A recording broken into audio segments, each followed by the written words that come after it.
পাহাড়ের ঢাল বেয়ে একে একে সব উঠে আসছে আরও ওপরে।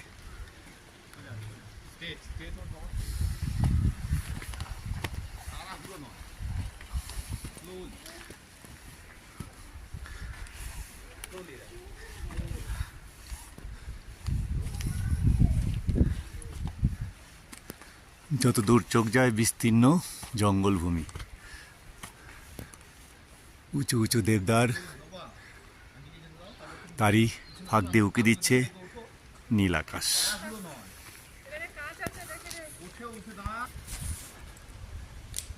আমার বন্ধু তপন স্যার, তিনি কিছু মেমোরি ধরে রাখছেন এখানে বসে পাহাড়ের ঢালের গায়ে। আরও খানিকটা ওপরে উঠে এলাম এবং যত